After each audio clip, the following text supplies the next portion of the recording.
Okay, बिस्मिल्लाहिर्रहमानिर्रहीम, अस्सलाम वालेकुम जी। अच्छा बच्चों, आज की जो क्लास है वो कम्प्लीटली ओरिएंटेशन होगी, जिसमें जी जी इसमें मैं आप लोगों को गाइड करूंगा कि ये पर्टिकुलर सब्जेक्ट जो है इसका टेस्टिंग लेवल क्या है, हमें बुक कौन सी पढ़नी चाहिए, एग्ज़ामिनर किस हद तक मेच्योर हो चुका है। अच्छा, बिज़नेस लॉ और कंपनी लॉ में बहुत एक जो मेजर डिफरेंस है वो मैं ये बता देता हूँ, ये थोड़ा टेक्निकल है as compare to business law. Secondly, examiner की अप्रोच थोड़ी मेच्योर्ड है as compare to business law. And third difference is कि ये ज़्यादा प्रैक्टिकल है as compare to business law. यानी कि आप, मैं इस पर्टिकुलर क्लास के अंदर हम जो कुछ पढ़ेंगे, आप प्रैक्टिकली वो जब आप आर्टिकल्स में जाओगे आप उसको इम्प्लीमेंट होता देखोगे। मतलब बिजनेस लॉ में अगर आपको याद हो तो इनिशियल लेक्चर्स में मैं अक्सर कहता होता था कि यार ये इतना ज़्यादा एप्लीकेबल नज़र नहीं आएगा आपको मार्केट में, क्योंकि बिजनेस एग्रीमेंट्स हैं और चार्टर्ड अकाउंटेंट यूजुअली जब सीएफओ की पोजीशन पे बैठता है या मैनेजर की पोजीशन पे बैठता है तो वो यूजुअली बिजनेस एग्रीमेंट्स के अंदर नहीं बैठ रहा होता, वो यूजुअली एमडी लेवल के ऊपर लोग काम कर रहे होते हैं। या लॉयर इस एरिया को देख रहा होता है। कंपनी लॉ के अंदर स्पेसिफिकली आप लोग डील कर रहे होगे, कंपनी के इश्यूज आप देख रहे होगे, कंपनी की रिटर्न्स आप देख रहे होगे। मल्टीपल चीज़ें हैं जो सिर्फ आप ही देख रहे होगे। ये एरिया यूजुअली, यानी कि हमारा जो रेगुलेटरी बॉडी है अभी कंपनी के हवाले से, वो तो हम बाद में पढ़ेंगे, वो security and exchange commission of Pakistan है, SECP है। अच्छा, SECP के हवाले से हम मार्कर कोई नहीं है। SECP के हवाले से हम बाद में डिटेल बात कर रहे होंगे इस बॉडी के, इस रेगुलेटरी बॉडी के हवाले से। तो जितने काम है यूजुअली ऑर्गेनाइजेशन के अंदर वो आप परफॉर्म कर रहे होते हो, इसके लिए लॉयर वगैरह या कंसल्टेंट हायर नहीं किया जाता, रेयरली ऐसा होता है। हम जितनी बातें पढ़ेंगे वो सब प्रैक्टिकल बातें होंगी। ज़रा आज का दिन सिर्फ एक्सपोजर है कि हमारे पास क्या क्या चीज़ें ऐसी हैं जो इस पर्टिकुलर, मतलब कि हमें इस सब्जेक्ट के हवाले से ज़रा थोड़ा सा कंसिडर करनी होगी।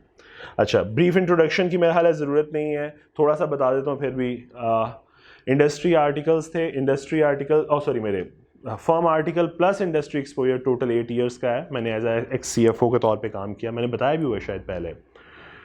ये मेरा टोटल एक्सपोजर है, टीचिंग एक्सपोजर लिखा हुआ है, मेरा ख्याल है उसको बताने की ज़रूरत नहीं है। अच्छा, इस सब्जेक्ट पे आते हैं डायरेक्टली। इस सब्जेक्ट की एलोकेशन कैसे है?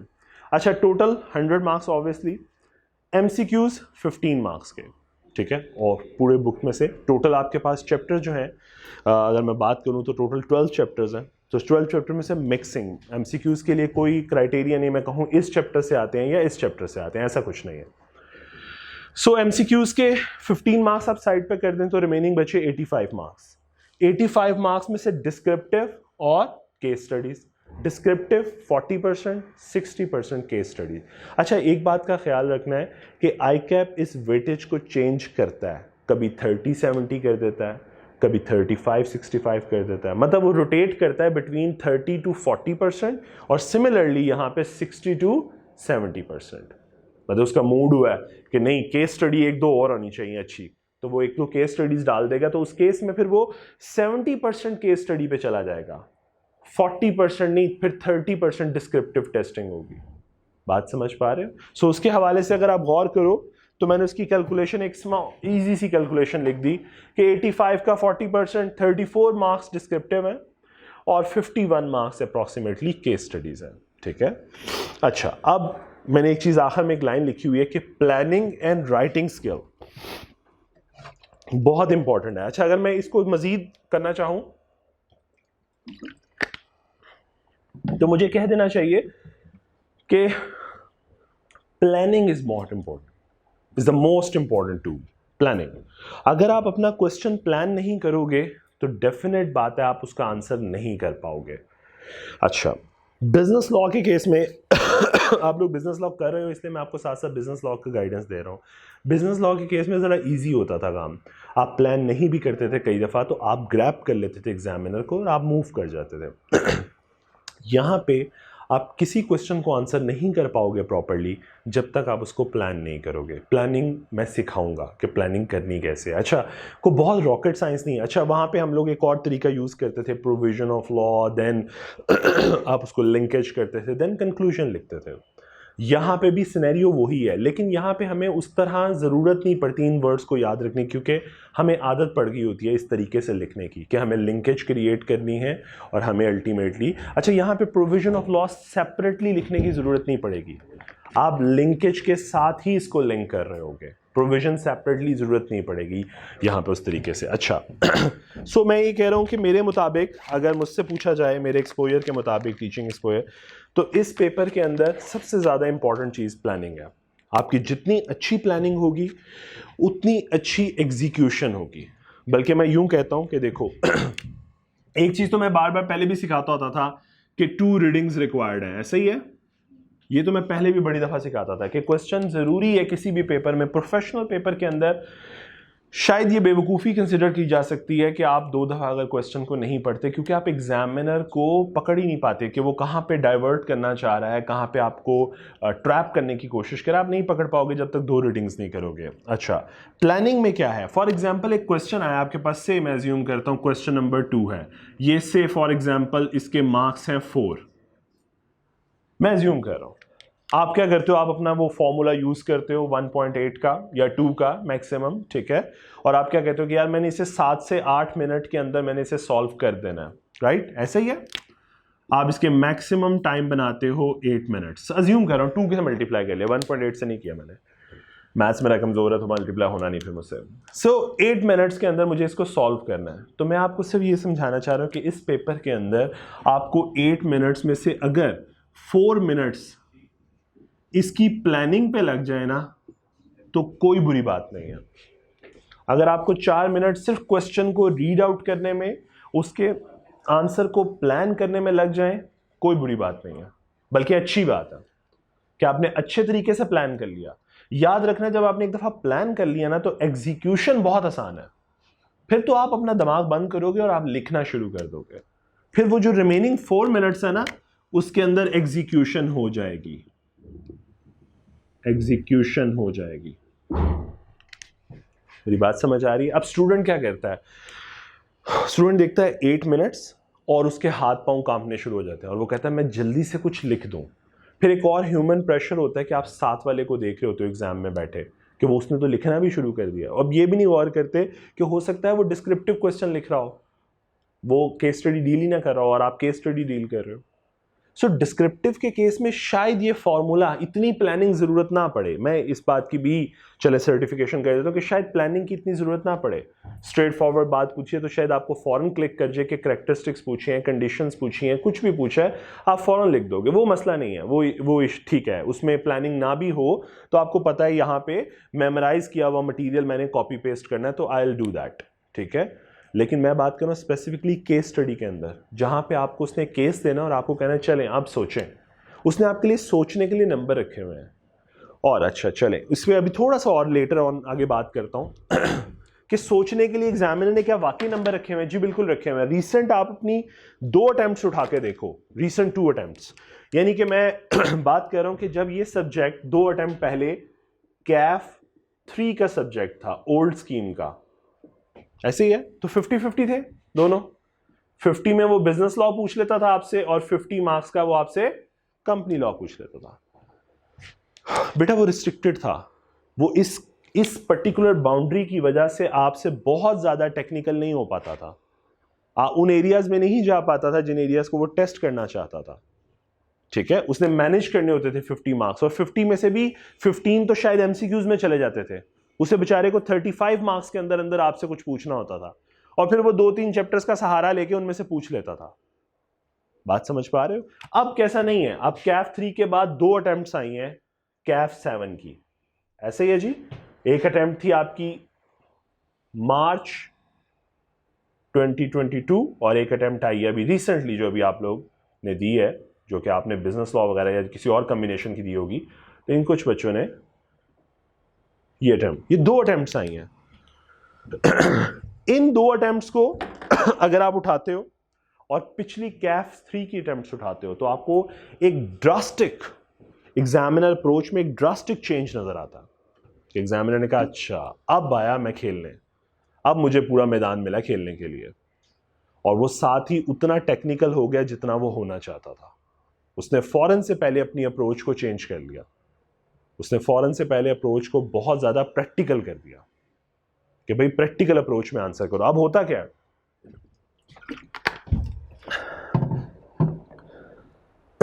अब वो आपको चाहता है, इस 2 अटेम्प्ट्स के हवाले से मैंने कहा एग्जामिनर की अप्रोच चेंज है, तो फिर हमें अपना टीचिंग स्टाइल और स्टडी स्टाइल दोनों चेंज करने पड़ेंगे।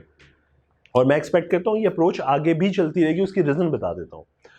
CFAP में सेम अप्रोच है, कंपनी कॉर्पोरेट लॉ को लेके जो आपका CFAP 2 है फाइनल का, जब आप फाइनल में जाके पढ़ रहे होगे तो फाइनल में सेम अप्रोच है एग्जामिनर की इस सब्जेक्ट को लेकर, प्रैक्टिकल अप्रोच, कि वो आपको एक केस देता है। केस भी कैसे देगा, वो कहेगा, वो एक वर्ड आपके साथ, उसने एक एलिमेंट उसने यूज किया, आइसोलेशन।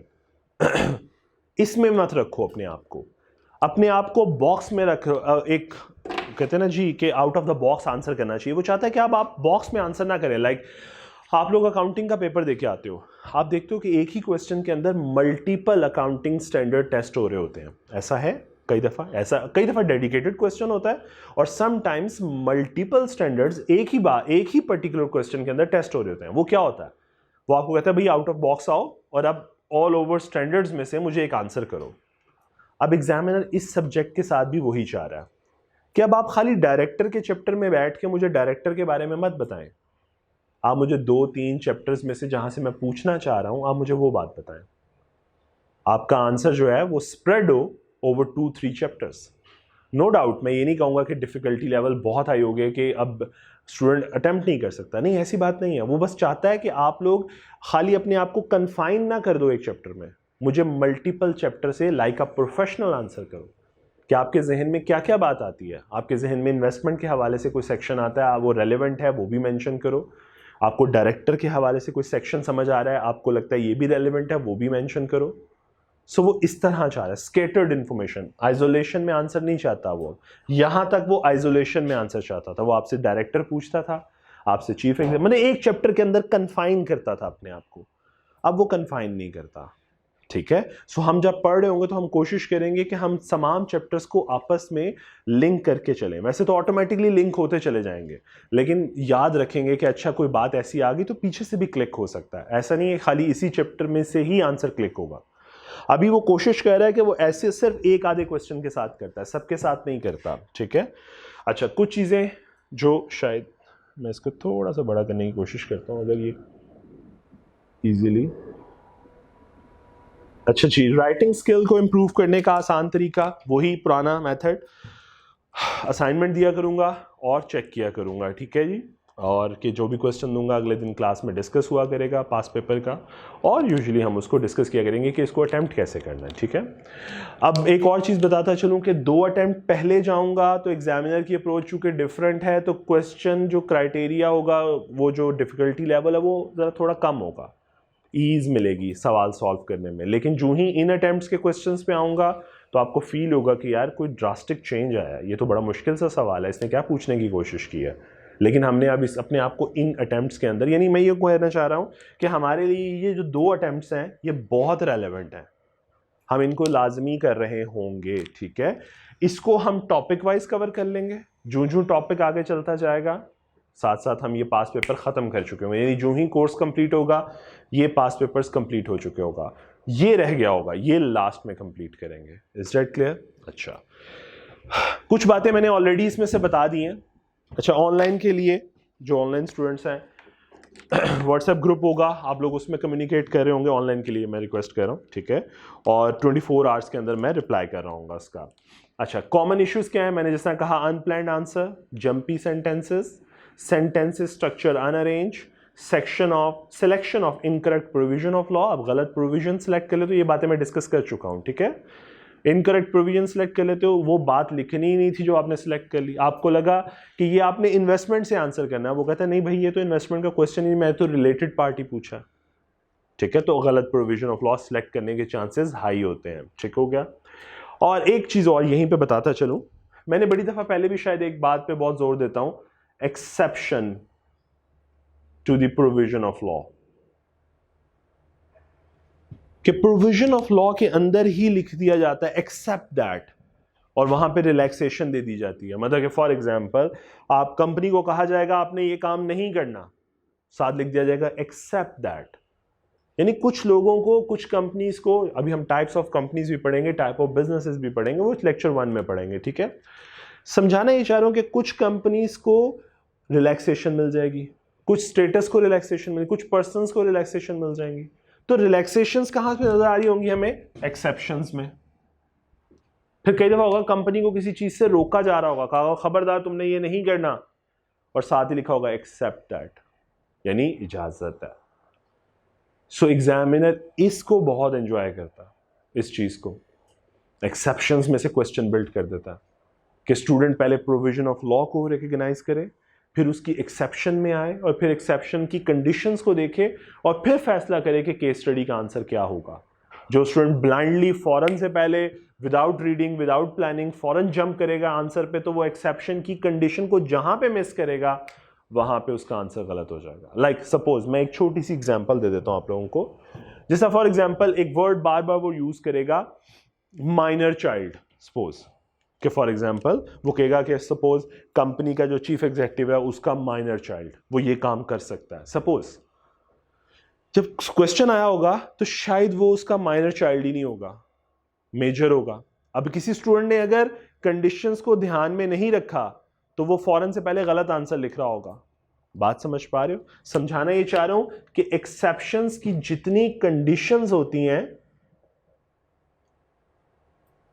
एक्सेप्शंस की जितनी कंडीशंस होती हैं। अच्छा एक और चीज, बिजनेस लॉ के अंदर जब एक्सेप्शन लिखी जाती थी वहां पे कंडीशंस नहीं होती थी, एक प्रोविजन होती थी, साथ ही एक्सेप्शन होती थी, सिंपल सी, ठीक है। लेकिन यहां पे जब एक्सेप्शन लिखी जाएगी तो उसकी कंडीशंस भी लिखी जाएगी। चले थोड़ा सा रिमाइंड करवाऊं तो याद हो तो कंसिडरेशन का एक टॉपिक पढ़ा था और कहा था कि कंसिडरेशन की कुछ एक्सेप्शंस होती हैं कि भाई कंसिडरेशन ना भी हो तो तब भी कॉन्ट्रैक्ट वैलिड होता है। ऐसी बात हमने बिजनेस लॉ में पढ़ी थी, ठीक है। तो उसके अंदर भी फिर कुछ कंडीशंस थी, रिटर्न होना चाहिए, डॉक्यूमेंटेड होना चाहिए, वो कंडीशंस थी। अब अगर आप उस कंडीशन को मिस करते हो तो समझ लो आंसर गलत लिख रहे हो। बात समझ पा रहे हो? सो ये इतनी इंपॉर्टेंस रखती है। एग्जामिनर यहां पर ट्रैप करने की कोशिश करता है अपनी केस स्टडी को इस एरिया में, और कंपनी लॉ में ये बहुत ज्यादा, बिजनेस लॉ में फिर शायद उसे रूम नहीं मिलता इतना, लेकिन कंपनी लॉ के अंदर उसके पास बहुत रूम है इस एरिया में। ठीक हो गया? अच्छा, और आखिरी मैंने वही लिखा हुआ आंसरिंग विद इन बॉक्स। आपको आइसोलेशन में आंसर नहीं करना, बल्कि एक मल्टीपल चैप्टर से एक्सेस करके अपनी इंफॉर्मेशन शेयर करनी है। कैसे करेंगे? परेशान होने वाली बात नहीं कि पता नहीं कितना मुश्किल काम होगा 3 चैप्टर से याद करके आंसर लेंगे, ज्यादा आसान है।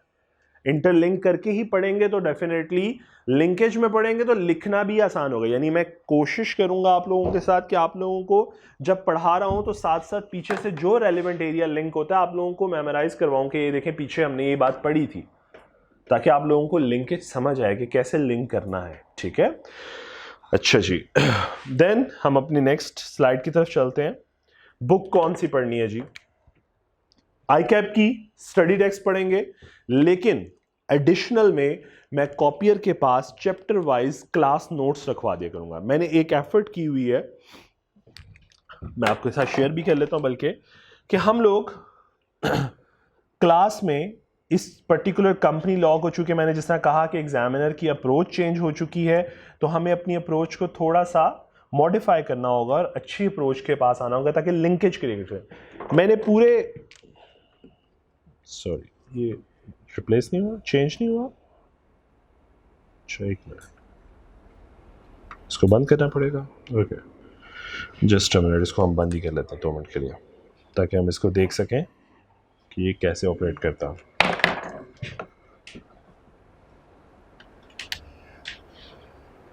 ये देखिए जी, ये कुछ एफर्ट है। ये जो क्लास नोट्स की सूरत में, ये क्लास नोट्स होंगे कुछ इस तरह, फ्लो चार्ट्स की सूरत में पूरे चैप्टर्स जो हैं वो आपको, जैसा फॉर एग्जांपल ये around I think so it's 8 pages, ये 8 पेजेस के अंदर चैप्टर का जो एक क्रक्स है, जो एक पर्टिकुलर उसकी, मैं ये कह सकता हूं कि जहां स्टूडेंट कंफ्यूज हो सकता है, क्योंकि स्टूडेंट कुछ एरिया पेज नंबर 1 पे पढ़ रहा है, कुछ एरिया पेज नंबर 2 पे, फिर पेज नंबर 2 के मिडल में, एंड पे, वो मुख्तलिफ जगहों पे स्केटर्ड इन्फॉर्मेशन पढ़ता है कंपनी के बारे में। तो जब उसे कहा जाता है कि इसको कंपाइल करो एक जगह, तो उसके लिए बड़ा मुश्किल सा हो जाता है, क्योंकि उसे मेमोराइज करना पड़ता है कौन कौन सी बात उसने कहाँ कहाँ पढ़ी है। तो उस चीज़ के लिए ये आपको हेल्प आउट करेंगे कि कंपनी के फ्लो चार्ट्स बना दिए मैंने पूरे चैप्टर्स के। उसमें क्या होगा कि हम इस फ्लो चार्ट्स के थ्रू क्लासेस में पढ़ रहे होंगे, जिससे लिंकेज क्रिएट हो रही होगी, आपकी अंडरस्टैंडिंग बिल्टअप हो रही होगी, प्रोविजन ऑफ लॉ समझ आ रही होगी, और फिर हम पढ़ेंगे। देन सेकेंडली इसके साथ साथ हम हेल्प ले रहे होंगे ICAP की स्टडी टेक्स्ट। ये फ्लो चार्ट आपको हेल्प करेंगे आपके रिविजन टाइम के ऊपर, ठीक है। हाँ, इसमें आप इसको इम्प्रूव करना चाहें अपने एंड के ऊपर, वो आपका टास्क है। मैं आप लोगों को ये प्रोवाइड कर दिया करूंगा ताकि आप लोगों के लिए ईज क्रिएट हो जाए लिंकेज क्रिएट करने में। जिस तरह फॉर एग्जांपल अगर हम हल्का सा देखें, तो मैंने आपको शायद ये देखें, आपको नजर आ रहा होगा प्रोसीजर फॉर द कंपनी, कि कंपनी बन रही है तो प्रोसीजर क्या है, पूरा एक फ्लो कैसे चलता है, कैसे एग्जीक्यूट होके कंप्लीट होता है, ठीक है। इसके साथ साथ मैं आपको कुछ ओरिजिनल डॉक्यूमेंट्स दिया करूंगा। अच्छा, इन क्लास नोट्स और ओरिजिनल डॉक्यूमेंट्स का काम क्या होगा? क्या ये इनको याद करना है? नहीं, बिल्कुल भी नहीं। ये सिर्फ अंडरस्टैंडिंग बिल्ड करेंगे। ये रोड मैप्स हैं, मैं इनको नाम भी अक्सर रोड मैप का ही दे रहा होता हूँ। ये रोड मैप है, ये आपको सिर्फ एक अंडरस्टैंडिंग के हवाले से, कॉन्सेप्चुअल बिल्डिंग के हवाले से हेल्प करेंगे कि एक कंपनी बनती कैसे है, क्योंकि आपने कभी कंपनी बनती देखी नहीं है। इसलिए जब तक आप ये चीज़ रियलाइज ही नहीं करोगे कि कंपनी होती क्या है, तो आगे वाले प्रोसीजर कैसे समझाऊंगा मैं। सो मैं आप लोगों को इसके ओरिजिनल सर्टिफिकेट्स भी शेयर किया करूंगा, कुछ जो कि सिर्फ पर्पस होगा, जिनको देखना है सिर्फ, ताकि आपकी एक अंडरस्टैंडिंग डेवलप हो, ठीक है। आप दूसरे बच्चों से जरा डिफरेंट बिहेव करो, आपको पता होना चाहिए कि अच्छा हाँ यार, इनकॉर्पोरेशन सर्टिफिकेट की सर बात कर रहे थे, ऐसा दिखता है। और जब आप प्रैक्टिकल लाइफ में जाओगे आर्टिकल्स में, तो वही सर्टिफिकेट देख रहे होगे। क्लियर? सो हम लोग इसको इस तरीके से, क्लास नोट्स आप लोग आने से पहले एक दफ़ा प्लीज़ कलेक्ट करके लाओगे, ठीक है। कॉपियर के पास मैं रखवा दिया करूँगा चैप्टर स्टार्ट होने से पहले, ठीक है। सो होपफुली आपको चैप्टर 1 जो है वो कल कॉपियर के पास मिल जाएगा, ठीक है जी। तो चैप्टर 1 ही हम स्टार्ट करेंगे। अच्छा, अब वापस आते हैं प्रेजेंटेशन के ऊपर।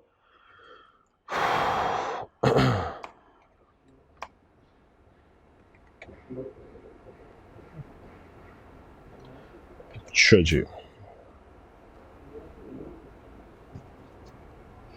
नहीं जी, अच्छा।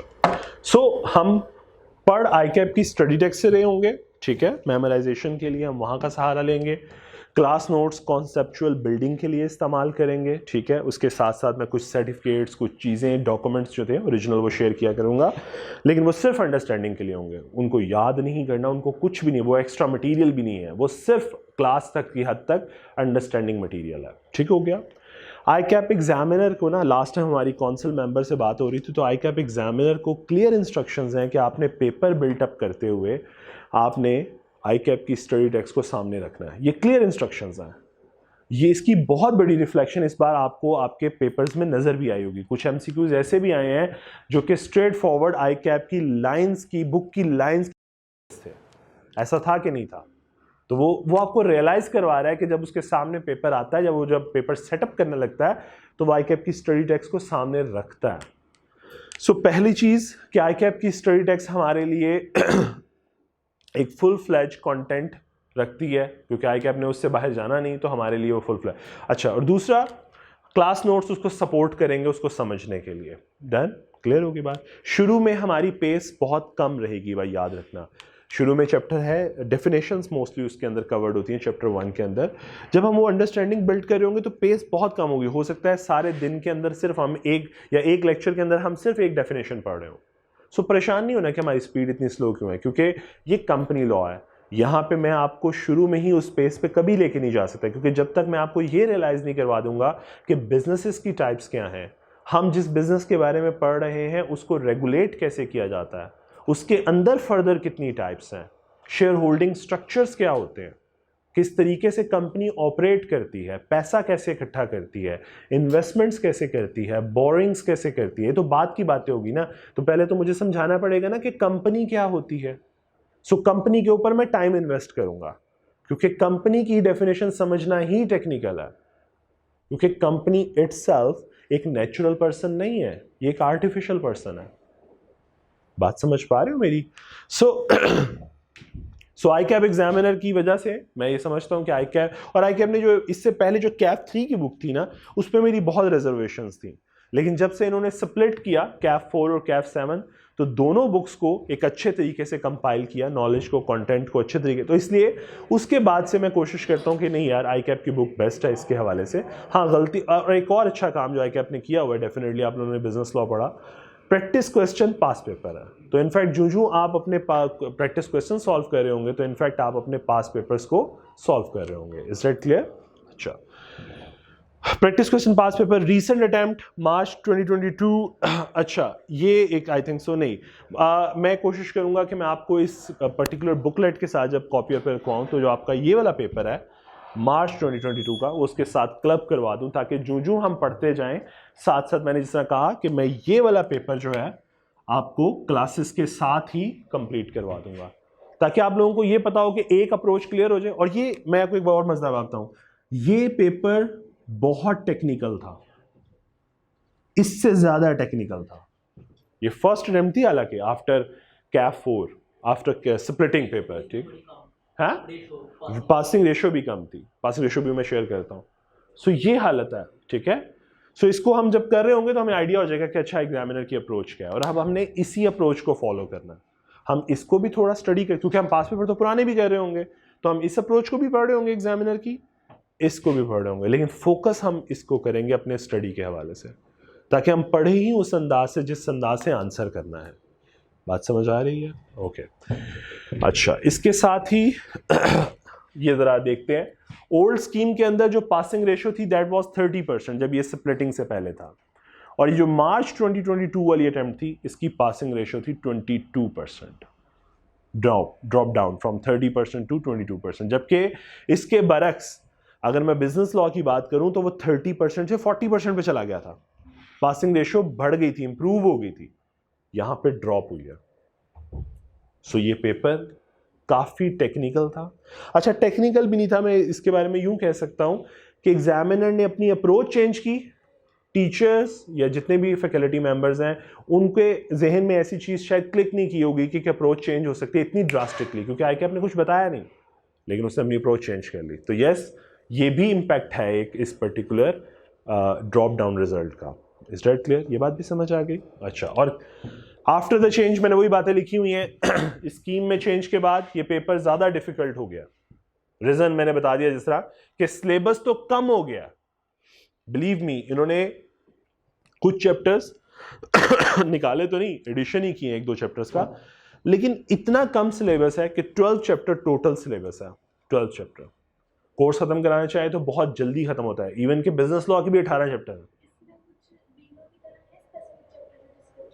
अभी उस पे आने लगा हूं, ये नेक्स्ट स्लाइड वही होगी, उसके ऊपर बात करते हैं कि वो भी अच्छा उसके हवाले से क्या आया ICAP ने क्या किया। अच्छा, मैं समझाना क्या चाह रहा था कि आपका अच्छा, जो एरियाज ऐड भी किए गए हैं वो इतने कम है कि कुछ चैप्टर्स तो आपको ऐसे लगेगा मजाक है, 2 से 3 पेजेस के अंदर चैप्टर खत्म, और टोटल चैप्टर्स कितने हैं? 12 chapter total.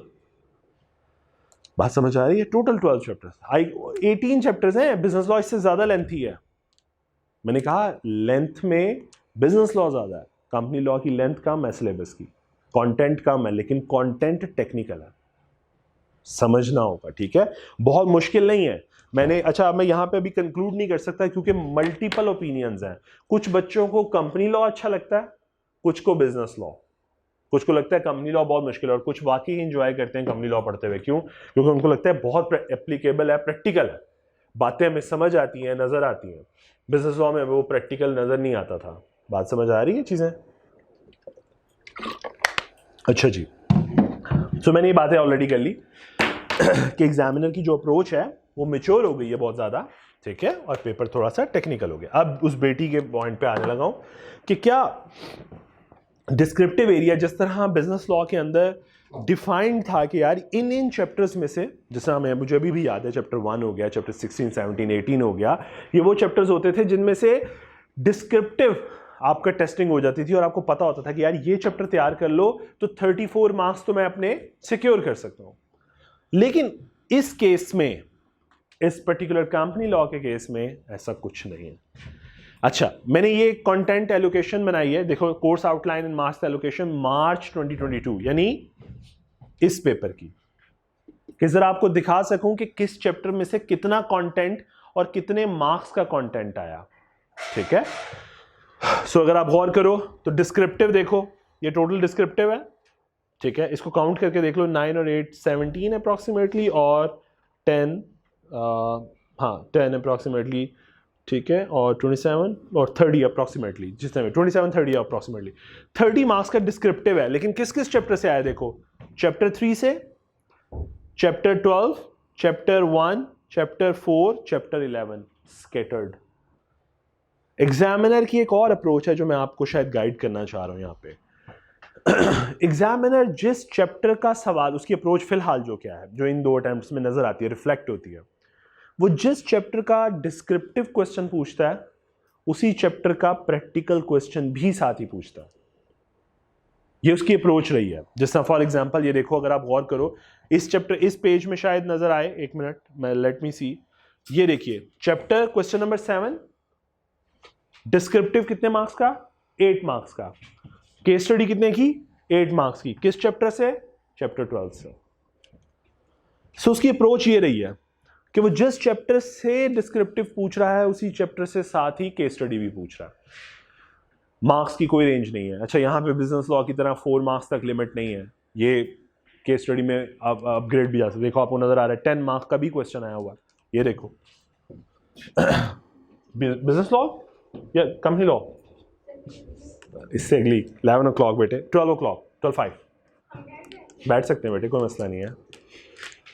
So question number 2 check करो, 10 मार्क्स, चैप्टर 5 और एमसीक्यूज तो हैं ही हैं। सो इसका मतलब मैक्सिमम मार्क्स 10। सो आप रेंज देख रहे हो कि वो अब यहां पे लिमिट नहीं करेगा आपको 2-4 मार्क्स के अंदर, वो आपको रेंज देगा। इसका मतलब 10 मार्क्स का क्वेश्चन है तो टेक्निकल भी होगा, ऐसा तो नहीं 2 लाइनें पूछी होंगी आंसर में। बात समझ पा रहे हो? और है भी केस स्टडी। सो इसका मतलब 10 मार्क्स के अंदर अगर मैं वंस अगेन इस एरिया पे आऊं तो मैं कहता हूं चले क्वेश्चन नंबर 2 10 मार्क्स, और अगर मैं इसके मिनट्स बनाऊं तो अप्रॉक्सीमेटली 18 मिनट्स में इसे सॉल्व करना है। तो मेरी आपको रिकमेंडेशन है कि कम से कम 8 मिनट इसकी प्लानिंग पे होने चाहिए आपके, और it would be more appropriate अगर आप 10 मिनट्स इस पे लगा दें और एग्जीक्यूशन पे 8 मिनट्स लगा दें। ऐसा आपको भी हजम करना मुश्किल लगेगा कि यार प्लान सोचने में खाली 10 मिनट लगा दें। जिसने अच्छा सोचा उतना अच्छी एग्जीक्यूशन होगी। इस पेपर में सोचना ही कमाल है, प्लानिंग ही इंपॉर्टेंट है। जिसकी जितनी अच्छी प्लानिंग उसका पेपर उतना अच्छा, उसका आंसर उतना अच्छा। जिसने ये स्किप किया ना वो ये नहायत गलत आंसर कर रहा होगा। और एक और बात बता दूं कि बिजनेस लॉ के केस में तो डिफरेंट है। कंपनी लॉ में जब आप आंसर गलत लिख रहे होगे तो अल्हम्दुलिल्लाह आपको आखिर तक समझ नहीं आएगी कि आपने आंसर गलत लिखा है, बल्कि घर आके भी पता नहीं चलेगा जब तक कोई साथ वाला दोस्त नहीं बताएगा यार इसका आंसर तो ये बनता था, और आपको ओहो ये तो मैंने सोचा ही नहीं, ऐसे तो मैंने सोचा ही नहीं इसको। सो ऐसा क्वेश्चन होता कि आप रियलाइज नहीं कर पाओगे आखिर तक कि आप गलत लिख रहे हो, क्योंकि कंपनी लॉ है, प्रैक्टिकल नॉलेज है। आप लिख ही जाओगे, आपको लगेगा you are giving the best answer, but in fact not, reality is different, क्योंकि आपने ये नहीं किया। आप रीडिंग करते दो, प्लानिंग करते, तो प्लानिंग के दरमियान कहीं ना कहीं जहां पे एग्जामिनर आपको ट्रैप कर रहा होता आप उसे पकड़ लेते हैं। आपने ये मिस कर दिया, पेपर उतना ही आसान लगना शुरू हो गया, पेपर लगा कि ये तो हलवा पेपर है।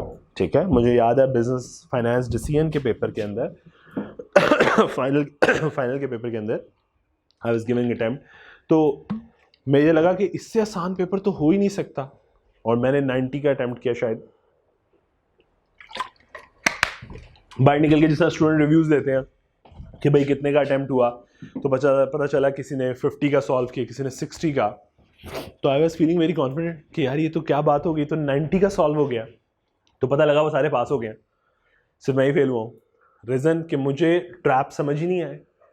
इसका मतलब मैंने रीडिंग इतनी अच्छी पेपर की नहीं, और अगली बार जब मैंने पेपर पास किया उससे नेक्स्ट टाइम में तो शायद 55 या 60 का सॉल्व कर पाया, क्योंकि सर ने ऑब्वियसली हमारे भी मेंटोर्स जो भी थे उन्होंने समझाया कि भाई रीडिंग करो प्रॉपर्ली, क्वेश्चन को 2 दफ़ा समझो। अच्छा, समझना शुरू किया, फिर कुछ और टिप्स भी थे वो किए, तो पता चला पेपर ही सॉल्व नहीं होता पूरा।